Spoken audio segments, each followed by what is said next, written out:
Alors, mes amis, on est toujours en cette église de Sainte-Victoire de Victoriaville. Il y a beaucoup de victoires à Victoriaville, hein, le nom de la ville, le nom de la paroisse. Hein. Alors, c'est une belle place de se retrouver au temps pascal parce que c'est la réalité dans laquelle les chrétiens sont plongés, hein, la victoire du Christ. Et le premier texte, c'est Pierre qui appelle à la conversion et qui va baptiser les premiers convertis. Bon, ça s'est passé comment? Alors, ça s'est passé comme ceci. Le jour de la Pentecôte, Pierre, debout avec les 11 autres apôtres, avait pris la parole et il disait d'une voix forte. Ça ressemble à l'introduction du texte de la semaine passée.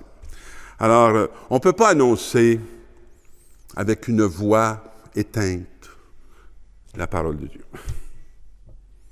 On ne peut pas l'annoncer si on n'est pas debout. Alors que tout le peuple d'Israël en ait la certitude. Oh, ça affirme. C'est pas évident de s'affirmer. Vous avez essayé de faire ça, vous affirmez. Vous allez voir des montées de résistance qui vont vous dire toutes sortes de choses, que vous n'avez pas le droit de. Hein? Vous n'avez pas le droit de faire ci, puis de dire ça. Puis que peut-être que là, vous n'avez plus le droit de célébrer l'Eucharistie dans les centres hospitaliers, puis que là, vous n'avez plus le droit à toutes sortes de folies, mais pas à celle-là. C'est pas possible. Il ne faut pas affirmer cette dimension-là. C'est menaçant. Alors, ayez la certitude. Ce même Jésus que vous avez crucifié, Dieu a fait de lui le Seigneur et le Christ. Alors, il faudra arrêter les folies de crucifier le monde. Pour Dieu, il va toutes les ressusciter. Ça ne marchera pas. Ça ne pourra pas opérer. La mort ne vaincra pas. Puis là, tu vas être pris avec celui qui revient de la mort, qui va encore plus te déranger. Alors, soyez assurés de ça. Ceux qui l'entendaient furent remués. Oh, ça a dû leur faire du bien. Ça faisait longtemps qu'ils n'avaient pas bougé. Hein, là, il a été remué. Dans notre vie, là, on a besoin de ça, à un moment donné, là, d'être remué, hein, pour changer, pour se convertir. Alors, ils disent à Pierre et aux autres apôtres, qu'est-ce qu'on doit faire? Ça, c'est une période dangereuse. Ça. Quand quelqu'un te dit, qu'est-ce qu'on doit faire? Là, il faut que tu fasses attention, là. Parce que là, tu peux prendre la domination sur eux. Hein? Puis là, tu peux aller jouer sur leur faiblesse. Alors, qu'est-ce qu'il va dire, Pierre? Convertissez-vous et que chacun de vous se fasse baptiser au nom de Jésus-Christ pour obtenir le pardon des péchés. Ah bien, ça, c'est rassurant. Il ne dit pas, je vais vous dire qu'est-ce qu'il faut fassiez. Non. Faites-vous baptiser au nom de Jésus-Christ, pas au nom de Pierre. Vous savez, moi, là, je bénis, hein. J'ai, en 40 ans de ministère, je n'ai jamais béni en disant au nom de Pierre que je suis, du fils d'Albertin et de ma mère Marie-Blanche, je vous bénis. Bon. Elle vaut rien, cette bénédiction-là. Absolument rien.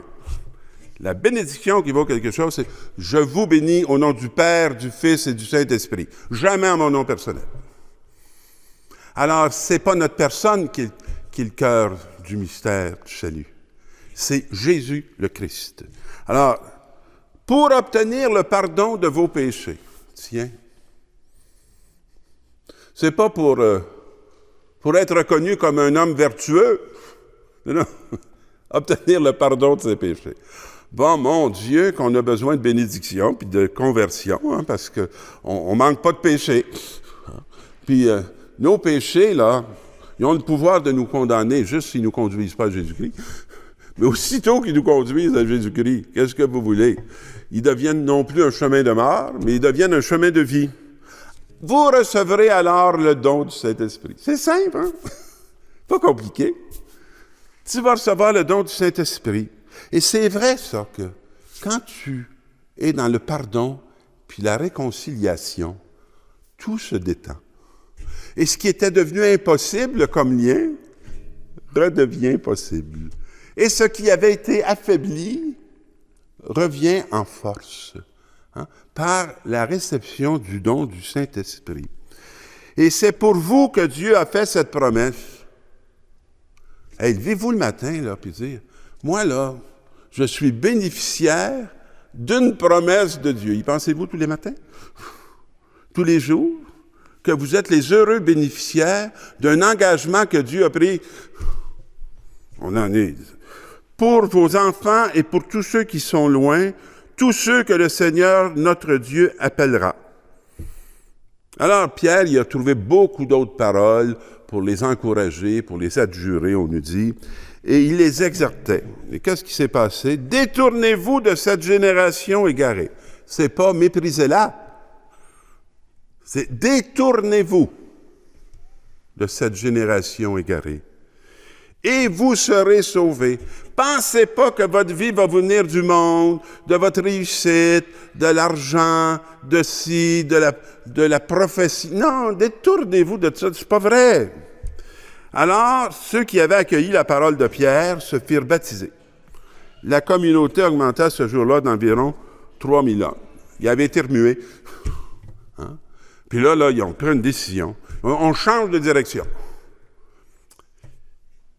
Dans la deuxième lecture, celui qui a souffert pour nous est devenu notre berger. Vous savez, des fois, vous rencontrez des gens, puis vous trouvez qu'ils sont bons. Puis ça fait du bien d'être avec eux autres. Et que dans le fond, ils ont une façon de prendre soin de vous qui vous apaise. Bien, sachez que ces gens-là ont souffert. Parce que s'ils n'avaient pas souffert, pensez pas qu'ils pourraient être de bons pasteurs.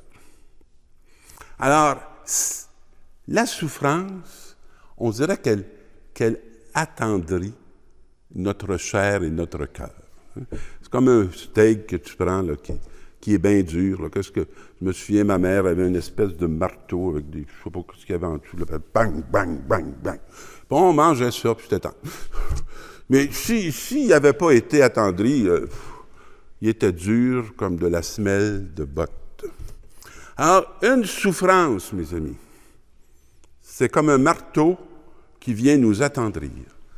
Si on se tourne vers notre souffrance, on est perdu. Si on se tourne vers Dieu, c'est comme si la souffrance va nous transformer pour le mieux. Puis va faire qu'on va avoir une espèce de porte pour être capable de reconnaître la souffrance des autres et les dénouer, les attendrir. Alors, c'est en gros ce que va nous dire le dans son corps, il a porté nos péchés sur le bois de la croix, afin que nous puissions mourir à nos péchés et vivre dans la justice de Dieu. Si vous avouez un péché à quelqu'un qui n'a pas la foi, il va probablement être utilisé pour vous juger.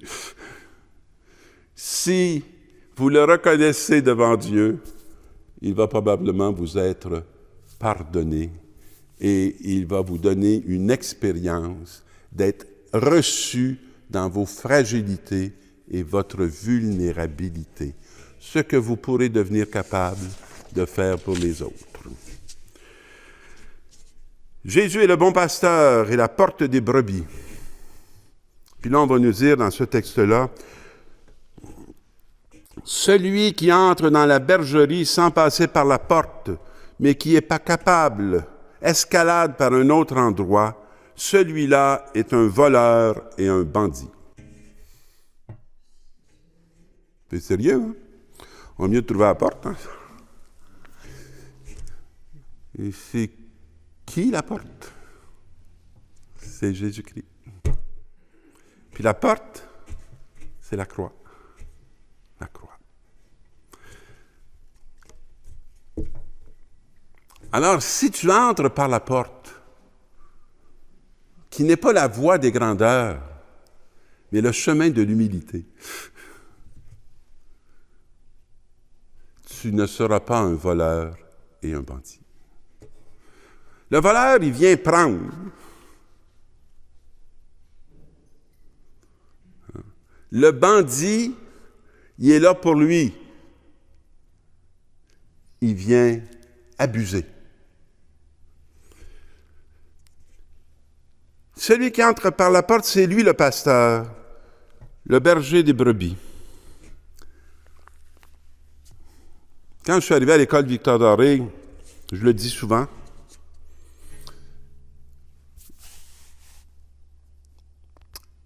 Puis j'ai vu tous ces enfants. Puis j'avais un grand désir dans mon cœur, je venais d'être ordonné prêtre. Et quand vous venez de vous marier, là, mon Dieu que vous l'aimez, votre femme. Vous avez hâte d'être avec elle. Hein, vous avez hâte de passer du temps, de partager ci, puis de partager ça. Puis là, vous êtes plein de passion. Quand tu viens d'être ordonné prêtre, mon Dieu que tu veux le passer, le bon Dieu au monde. Puis tu l'aimes, l'Église. Ah, tu l'aimes. Bon. Mais il y a un problème. Moi, je suis arrivé dans ma paroisse, je suis arrivé à l'école. Puis moi, je voulais tellement aimer le monde, puis je sentais que je les aimerais tellement qu'ils ne pourraient pas ne pas découvrir le bon Dieu qui les aime. Mais mon problème, c'est qu'au bout d'une semaine, il y avait déjà 3 personnes dans la communauté que je n'aimais pas. Puis au bout d'un mois, un mois et demi, il y en avait 30. Puis là, tout à coup, j'ai découvert quelque chose. C'est que l'amour, c'était pas moi. Quand je suis arrivé à l'école, ça, je les ai aimés, les autres. Ça a été plus facile de les aimer. Puis de durer dans l'amour. Mais j'ai le bon Dieu qui m'a dit, Pierre, pense pas que tu vas me transmettre à eux si tu me reçois pas d'eux. Oh! Hey, on aime ça, nous autres, donner, apporter, ajouter. Mais là, non, il faut d'abord que tu me reçoives d'eux. Ben, Seigneur, comment qu'ils vont te donner à moi? Fait que là, tu t'abaisses. Tu pars de ton piédestal de grand smat qui s'en vient apporter quelque chose. Puis là, tu te dis, non, il faut d'abord que je le reçoive. Et c'est comme ça que tu deviens pasteur.